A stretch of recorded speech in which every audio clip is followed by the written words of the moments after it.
નમસ્કાર, આપ જોઈ રહ્યા છો નેશન પ્લસ ન્યૂઝ. હું છું આપની સાથે વિભિક્ષા પરમાર.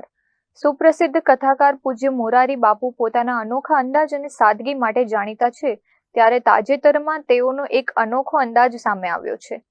પૂજ્ય મોરારી બાપુએ ગીરના સાવજ વચ્ચેથી પસાર થતી જૂનાગઢ દેવલવાડા ટ્રેનમાં સાધારણ મુસાફરની જેમ સફર કરી હતી.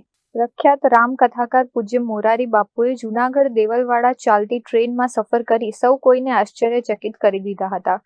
ગીર સોમનાથના ઘનઘોર જંગલ વચ્ચેથી પસાર થતી આ ટ્રેનમાં મોરારી બાપુએ વિસાવદરથી તાલાલા સુધીનો અનોખો પ્રવાસ કર્યો હતો. ટ્રેન પ્રવાસ દરમિયાન બાપુએ ગીરની પ્રાકૃતિક સુંદરતાનો આનંદ માણ્યો હતો.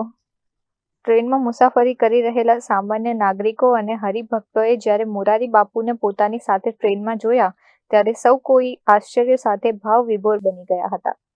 અમારે સોમનાથ દર્શન કરવા જવું હતું અને વિસાવદરથી ટ્રેન જાય છે તાલાળ સુધી. એમ થયું કે ટ્રેનમાં મુસાફરી કરી જેથી કરીને બધાનું મળી શકું, બધા મને મળી શકે, જો કોઈ હેતુ નથી. બાબુ ટ્રેનમાં આવ્યા છો, કેવો આનંદ? આનંદ ને આપણો મૂળ ટ્રેનમાં જ યાત્રા કરતા હતા. Mahesh Dodiya, nation plus news, Gir Somnath. સમાચારોના સતત અપડેટ મેળવવા માટે અમારી નેશન પ્લસ ન્યૂઝની યુટ્યુબ ચેનલને સબસ્ક્રાઇબ કરો, બેલ આઇકન દબાવો અને જોડાયેલા રહો ફેસબુક, ઇન્સ્ટાગ્રામ અને ટ્વિટર પર.